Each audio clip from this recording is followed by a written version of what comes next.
अग्नि स्तंभ, हाँ वही जो भगवान विष्णु और भगवान ब्रह्मा के बीच प्रकट हुआ था, जिसके आदि अंत का कोई अता पता नहीं था। पर कुछ लोग जिनसे परम पिता परमेश्वर भगवान शिव की सुप्रीमेसी हजम नहीं होती, वो हर चीज की तरह इसे भी फेक बोलते हैं। पर किसी के कह देने से चीजें गलत तो नहीं हो जाएंगी। हमने इनके हर क्लेम को गलत प्रूव किया है और इस बार भी करेंगे। तो चलिए ज्यादा देर ना करते हुए इनके इस क्लेम को एक्सपोज करते हैं और जानते हैं कि क्या है लिंगोद्भव की कथा और क्या ये वास्तव में फेक है या ये भी इनका सिर्फ एक भिंडी रोना है। पर सबसे पहले रख विश्वास, तू है शिव का दास।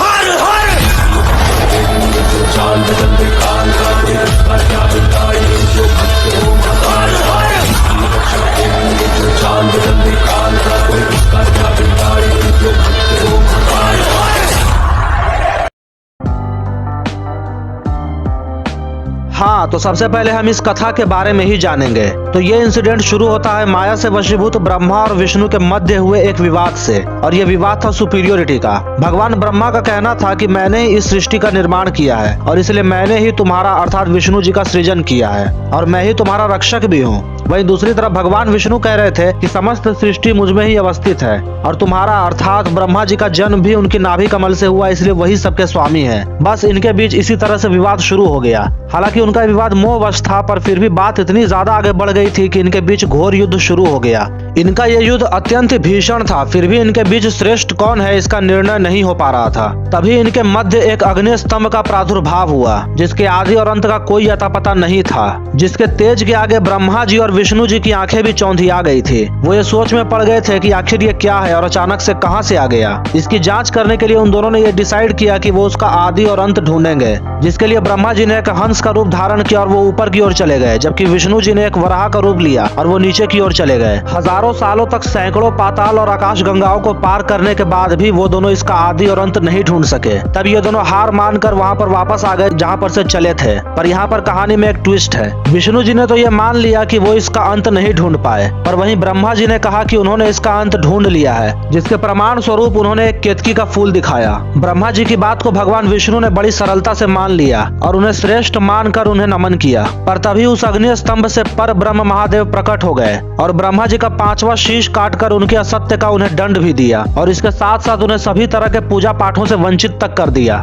वहीं भगवान विष्णु के सत्य पर भगवान शिव ने उन्हें प्रसन्न होकर अपने समान पूजित होने का वरदान दिया, जिसके बाद सभी देवी देवता भगवान विष्णु की पूजा भगवान शिव के समान ही करने लगे। हालांकि बाद में ब्रह्मा जी ने अपनी भूल की क्षमा महादेव से मांगी और सच्चे मन से उनके निर्णय को स्वीकार कर लिया, जिसके बाद महादेव ने वहाँ पर काफी कुछ बातें बताई और उसके बाद वो अंतर ध्यान हो जाते हैं। तो यही थी लिंगोद्भव की वो अद्भुत कथा, जहाँ वर्चस्व की उस लड़ाई में सबका भ्रम टूट गया।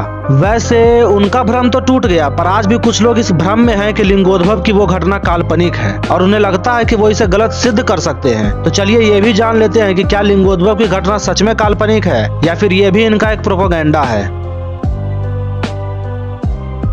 तो ये घटना शिव महापुराण के विद्येश्वर संहिता में मेंशन है, ये तो हम सब जानते हैं। इसके अलावा ये शिव महापुराण के रुद्र संहिता के 7वें अध्याय में भी देखने को मिल जाती है, जहां हजारों सालों तक कोशिश करने के बाद भी ब्रह्मा और विष्णु जी अग्नि स्तंभ के उस अंत का पता नहीं लगा सके थे जो उनके बीच युद्ध रुकवाने के लिए प्रकट हुआ था। और ये वही समय था जब श्वेत वराह कल्प का प्रादुर्भाव भी हुआ था। मतलब यहाँ पर भी लिंगोद्भव मेंशन है। वैसे यही नहीं, शिव महापुराण में और भी कई जगह इसका उल्लेख मिल जाता है, जैसे कि इसी पुराण के वैवीय संहिता के उत्तरखंड में भी इसका उल्लेख हमें एक और बार मिल जाता है, जहाँ इसके 34वें अध्याय में उपमन्यु जी श्री कृष्ण से कहते हैं कि कैसे ब्रह्मा विष्णु अग्नि स्तंभ का अंत ढूंढने में असफल हो जाते हैं। इसके अलावा भी शिव महापुराण में ये कई और जगह भी मेंशन है। पर खैर ये तो हो गई शिव पुराण की बात। अब बात कर लेते हैं लिंग पुराण की। तो ये इंसिडेंट उसमें भी बहुत अच्छे तरीके से बताया गया है, जहाँ के पूर्व भाग के 17वें अध्याय में ब्रह्मा जी और विष्णु जी हजारों सालों तक भटकने के बाद भी उस अग्नि स्तंभ का अंत नहीं ढूंढ पाए थे। अब लिंग पुराण की बात कर ली है, तो अब जरा ब्रह्मांड पुराण को भी देख लेते हैं। तो ब्रह्मांड पुराण के दूसरे पद के 26वें अध्याय में भी ये घटना अच्छे से मेंशन है, जहां अग्नि स्तंभ के प्रादुर्भाव से लेकर ब्रह्मा विष्णु की असफलता तक सब कुछ अच्छे से बताया गया है। वहीं कूर्म पुराण के पूर्व विभाग के 9वें अध्याय में ये कहानी थोड़ी सी चेंज हुई है। वहाँ कोई युद्ध तो नहीं हुआ था, बट केवल लिंगोद्भव हुआ था और ब्रह्मा जी को, जी हाँ, केवल ब्रह्मा जी को ही सत्य का आभास हुआ था। लेकिन फिर इसी विभाग के 25वें अध्याय में श्री कृष्ण खुद मार्कंडे जी से इस घटना का उल्लेख करते हुए वही बातें बताते हैं जो बातें शिव पुराण में लिखी हुई है। है, यानी कूर्म पुराण में भी लिंगोद्भव हुआ है। अब आगे देख लेते हैं। तो वायु पुराण के 24वें और 25वें अध्याय में भी लिंगोद्भव मेंशन है, जहाँ भी ये दोनों अग्नि स्तंभ का अंत नहीं ढूंढ पाते हैं। वहीं पद्म पुराण के शिव गीता में जब पर ब्रह्म महादेव अपने परम भक्त और हमारे रामलला को जब गीता ज्ञान देते हैं, तब भी उन्होंने खुद इस चीज का उल्लेख किया था। और इसी पद्म पुराण के सृष्टि खंड में भी हमें इसकी हल्की सी झलक मिलती है। और बिल्कुल यही सेम चीज हमें मत्स्य पुराण के 60वें अध्याय में भी देखने को मिल जाती है। इसके अलावा ब्रह्म पुराण के गौतमी महात्म्य के 65वें अध्याय में भी ब्रह्मा जी और नारायण जी के बीच अग्नि स्तंभ का उदय और उनका इसका अंत ना ढूंढ पाना भी मेंशन है। इन सब के बाद अब स्कंद पुराण का इस घटना के बारे में क्या कहना है, जरा वो भी देख लेते हैं। तो इसके महेश्वर खंड के अरुणाचल महात्म्य के पूर्वार्ध के पहले ही अध्याय में लिंगोद्भव को मेंशन किया गया है और स्टोरी बिल्कुल वही है जो मैंने पहले सुनाई। उसके बाद इसी खंड और इसी महात्म्य के उत्तरवर्ध में ये चीज अध्याय 9 से शुरू होती है और अध्याय 10 में लिंगोद्भव होते हुए ये जाकर अध्याय 16 पर खत्म होती है। मतलब यहाँ पर ये कुछ ज्यादा ही डिटेल में बता दी गई। तो इतने पुराणों में हमें लिंगोद्भव का उल्लेख बहुत ही साफ तरीके से मिल जाता है। तो इसके फेक होने का कोई मतलब ही नहीं बनता, क्योंकि अनेकों पुराणों में अनेकों स्थानों पर अनेकों बार और अनेकों लोगों द्वारा अनेकों तरीके से नरेट किया गया है। और अगर इतने प्रूफ्स देखने के बाद भी अगर किसी को खुजली हो रही है कि नहीं यार ये तो पुराणों से है, तो अभी रुको यार, पिक्चर तो अभी बाकी है।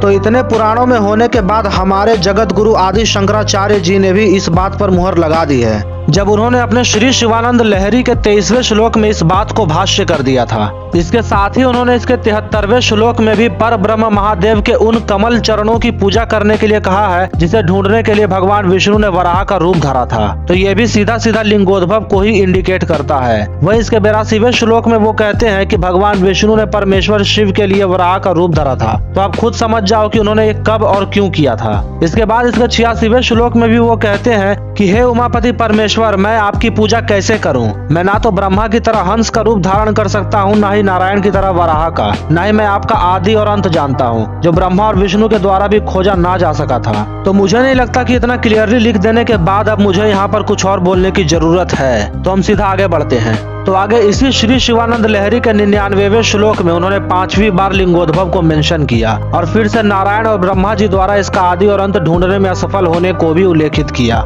इसके अलावा अपने लिंगाष्टकम में भी उन्होंने इसका उल्लेख किया है। तो इस तरह जगत गुरु आदि शंकराचार्य जी ने अपने भाष्य श्री शिवानंद लहरी और लिंगाष्टकम में इसे 1 या 2 बार नहीं बल्कि 5 से भी ज्यादा बार मेंशन किया। तो इससे यह बात साफ हो जाती है कि लिंगोद्भव की यह घटना 100% सत्य है। तो इस पर उंगली उठाना केवल बेवकूफी होगी और कुछ भी नहीं।